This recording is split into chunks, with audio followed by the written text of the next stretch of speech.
Dear viewers, इस topic को अंग्रेजी में देखने के लिए देखिए हमारा इंग्लिश यूट्यूब चैनल। दृष्टि है इसके टू द पॉइंट प्रोग्राम में आपका स्वागत है। आज हमारा टॉपिक है दया याचिका या मर्सी पिटीशन। चलिए सबसे पहले जानते हैं कि ये खबरों में क्यों है। दरअसल हाल ही में राष्ट्रपति द्रौपदी मुर्मू ने नाबालिग बच्ची से बलात्कार और उसकी हत्या के मामले में दोषी व्यक्ति की दया याचिका खारिज कर दी है। चलिए अब जानते हैं कि दया याचिका क्या होती है।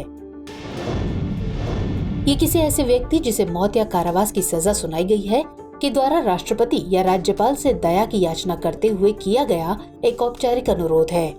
दया याचिका दायर करने की प्रक्रिया की बात करें तो दया याचिकाओं से निपटने के लिए कोई वैधानिक लिखित प्रक्रिया नहीं है, लेकिन व्यवहार में कोर्ट में सभी राहतों को समाप्त करने के बाद दोषी व्यक्ति या उसकी ओर से उसका रिश्तेदार राष्ट्रपति को लिखित याचिका प्रस्तुत कर सकता है।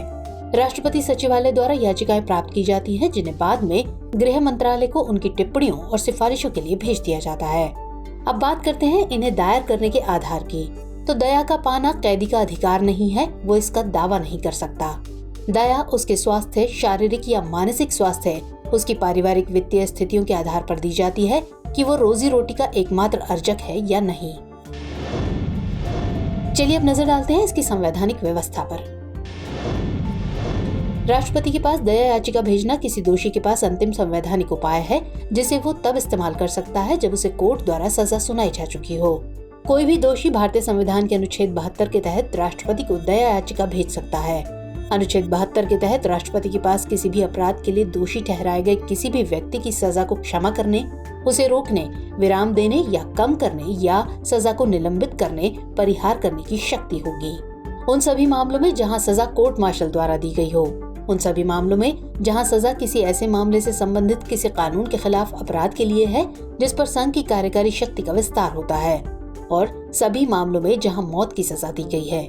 इसी तरह अनुच्छेद 161 के तहत राज्य के राज्यपालों को क्षमा प्रदान करने की शक्ति दी गई है। 2021 में सर्वोच्च न्यायालय ने कहा कि राज्यपाल मृत्युदंड की सजा वाले कैदी को क्षमा कर सकता है, लेकिन वो न्यूनतम 14 साल की जेल की सजा काट चुका हो। चलिए बात करते हैं न्यायिक समीक्षा की। एपुरु सुधाकर और आंध्र प्रदेश सरकार 2006 एवं अन्य के मामलों में सर्वोच्च न्यायालय ने माना कि अनुच्छेद 72 और अनुच्छेद 161 के तहत राष्ट्रपति और राज्यपाल की क्षमादान शक्ति न्यायिक समीक्षा के अधीन है।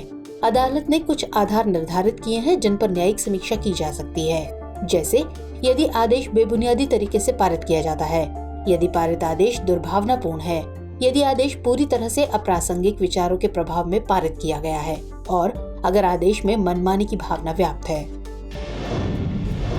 चलिए अब दया याचिका से जुड़े अहम फैसलों पर नजर डालते हैं।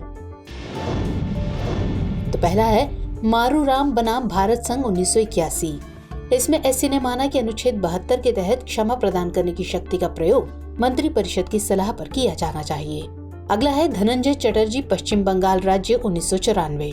इसमें एससी ने कहा संविधान के अनुच्छेद 72 और 161 के तहत शक्ति का प्रयोग केंद्र और राज्य सरकारों द्वारा किया जा सकता है, न कि राष्ट्रपति या राज्यपाल द्वारा। चलिए अब टॉपिक से रिलेटेड अभ्यास प्रश्न देख लेते हैं। भारतीय संविधान के किस अनुच्छेद के तहत राष्ट्रपति को क्षमादान की शक्ति प्राप्त है? ए अनुच्छेद 72, बी अनुच्छेद 74, सी अनुच्छेद 161 या फिर डी अनुच्छेद 162। तो सवाल का जवाब कमेंट सेक्शन में जरूर दीजिएगा। मुलाकात होगी अगले एपिसोड में किसी और खास विषय के साथ। तब तक के लिए जय हिंद।